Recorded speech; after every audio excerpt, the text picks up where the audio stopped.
Welcome! In front of me is a Samsung Galaxy A35 and today I'll show you how you can hard reset this device through settings.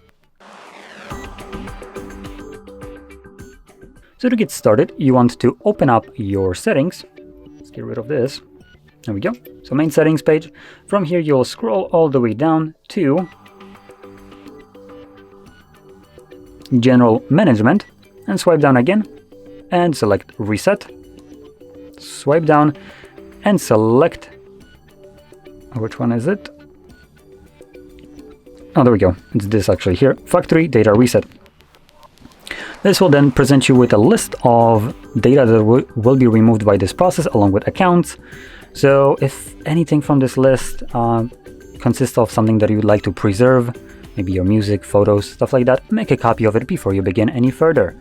I will also point out that if you're planning to back up your data to a Samsung cloud, which Samsung will try to force down your throat as hard as they can, keep in mind that if you want to back it up and reset this device because you got a new device that isn't Samsung, backing it up to Samsung cloud will not help you, as you won't be able to restore this data on non-Samsung device.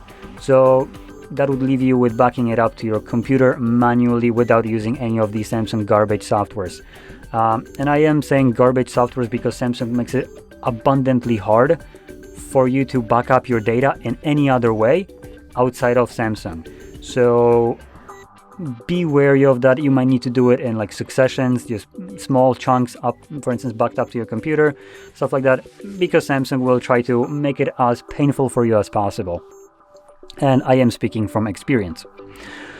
Now, if you have everything backed up, or maybe you just don't want to, you can then proceed further by selecting Reset. If you have some kind of screen lock, you do need to confirm it right here. And furthermore, once you confirm that,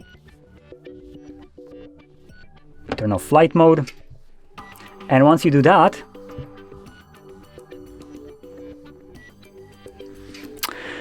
again, though I do have networks, I'm not sure what the problem here is. There we go. Once you do that, you have also this. Once you do all the steps, you still get the middle finger from Samsung. There is this Samsung account. You should log out of that, which begs the question, why the hell did I need to verify my screen lock if I could have just verified this and just be off on my merry way? But Samsung. So let me try to figure out if I actually remember my password. Okay, I give up. So in any case, once you confirm this garbage feature right here to sign out of your Samsung account, the device, or you can then press OK, and it will automatically go through a reset of your phone. Now, unfortunately, I don't remember my password. Maybe we changed it at the company, that's why I can't sign out of it. But because of it, I can't reset the device even though I know the pattern for it, because Samsung just decides to, come in between and just make it as difficult as possible. So I'm just going to leave it at that. Once you confirm your password, it will go through a reset, and once that is finished, which does take about a minute or so to finish up, you should be then presented with the setup screen for your phone. And with that being said, if you found this video helpful, don't forget to smash like, subscribe, and thanks for watching.